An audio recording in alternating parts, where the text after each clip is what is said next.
가보면 초보인 사람도 있고 재범, 선범 이상 범행을 하는 사람들도 있는데 왜 그런 현상이 있는지 궁금한데요. 요즘은 교도소 재소자들도 인권을 주장해서 재소자들을 다루는데 힘들다는 말을 듣습니다. 교도소에서의 인권은 과연 어디까지 인정해야 하는지 여쭙고 싶습니다.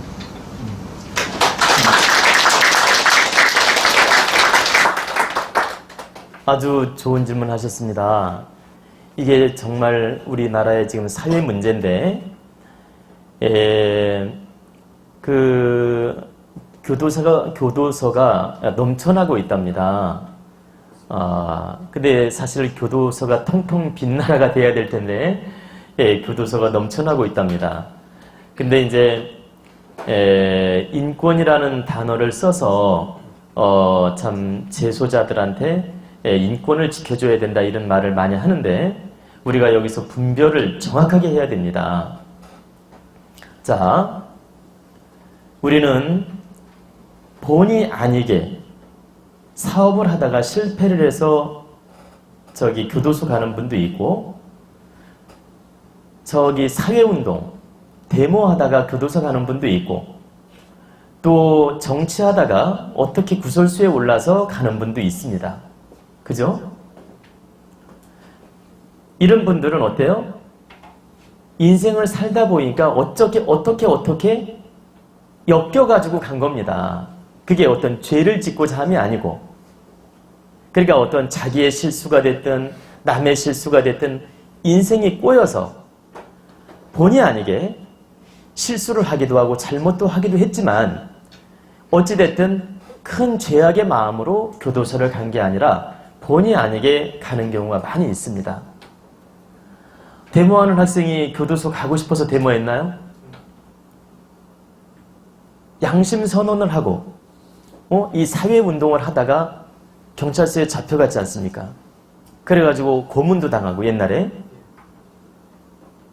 바로 이런 나라를 위하고 사업을 위하고 사회를 위하고 이런 일을 하다가 경찰서에 가신 양심수들이 있습니다. 바로 이런 분들한테 인권이라는 게 존중되어야 된다는 거죠. 바로 이런 양심수에게 인권은 반드시 필요하고 인권이 여기서부터 시작된 겁니다. 그러니까 이 양심수들 중에서 인권을 주장하면서 인권이란 말이 나오게 된 거죠. 근데 이 사회는 잣대를 잘못 놓고 있어요. 아무한테나 인권을 주면 되는 줄 알고 인권을 하고 있는데 이건 잘못된 판단입니다. 그래서 제가 말씀드리고 싶은 건 3단계로 나누면 됩니다. 이 양심수에 관한 분들은 인권을 존중해주고 함부로 대해서는 안 된다라는 거죠. 바르게 분별하고 바르게 재판을 하고 바르게 해서 이분들이 얼마만큼 잘못을 했는지 잘 분별해가지고 거기에 맞게 인권을 지켜주면서 그분들이 회개하고 반성하게끔 도와줘야 됩니다. 그러면 그분들은 나온 다음에 또 똑같은 실수를 대부분 안 해요. 하나만 봅시다. 사업을 하다가 어려워져가지고 부도가 났어요. 그래가지고 부득이 감옥에를 갔어요. 그래가지고 한 1년 살다가 나왔습니다. 그러면 그분이 사업을 또 다시 잘 해보려고 노력을 하지 도둑질 하려고 안 하거든요. 그분은. 그리고 데모하다가 잡혀갔어요. 그럼 나와서 자기는 어떻게든지 이 사회를 위해서 노력하려고 하는 마음을 갖지 도둑질하러 안 간다는 얘기입니다. 근데 그분들을 갖다가 막 인권을 유린하고 막 고문을 하고 막 사람 취급도 안 하고 짓밟고 이런 힘의 논리로 과거에 그렇게 했다라는 겁니다. 그래서 거기서부터 인권을 주장하게 됐고 우리 인권을 보호해줘야 된다. 이런 말이 나오게 된 거죠. 그리고 두 번째는 생활이 곤궁해서 범죄를 저지르는 사람들이 있지 않습니까? 이렇게 소위 뭐 좀 안 좋게 표현하면 잡범이라고 하죠. 생활 곤궁해서 하는 그런 잡범. 또 나아가서 도둑질이 얼마나 나쁜지도 모르고 이렇게 나쁜 짓을 하는 습관. 그리고 이렇게 남의 물건을 탐내는 그런 사악한 마음 속에서 저지르는 행위. 이런 그 범죄자들이 있습니다. 이것은 세 번까지는 인권을 존중해줘야 됩니다. 세 번까지는. 왜 그러냐면 자기가 진정 깨우치지 못하고 사회를 몰라서 이렇게 실수로 나쁜 짓도 하고 그 실수로 그 도둑질도 하고 실수로 범행을 할 때가 있거든요. 그래서 세 번까지는 기회를 주어서 이렇게 참 인권을 존중해줘야 되지만 세 번 이상 그 전과가 4범, 5범으로 갔을 때는 절대 인권이 존재해서는 안 된다라는 겁니다. 근데 우리 정치하는 분이나 사회인들이 아무나 인권을 줘도 된다고 생각하는데 잘못됐다라는 거죠. 자범일지라도 3번 이상 똑같은 범죄로 감옥에 갔다. 여기서는 인권을 다 박탈해야 되는 겁니다.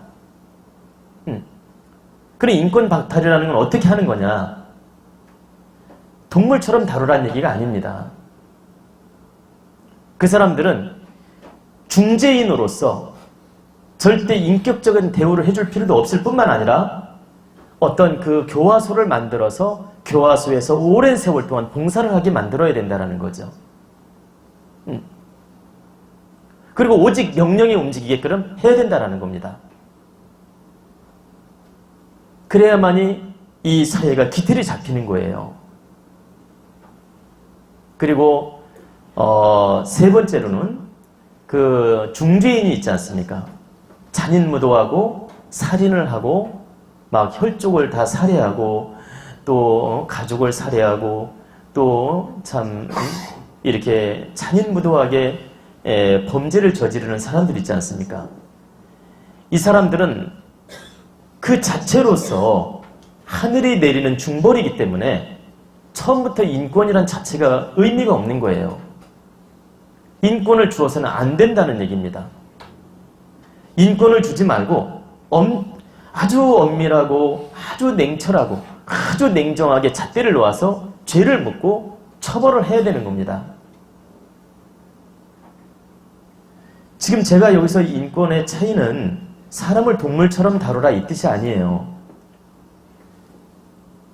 죄에 맞게 냉철하게 잣대를 놓고 형벌을 정하고 그 사람을 대해야 된다는 얘기지. 아무나 그냥 그 살인을 명령을 했어도 그냥 인권이 있다고 해가지고 그 얼굴 가려주고 봐봐요.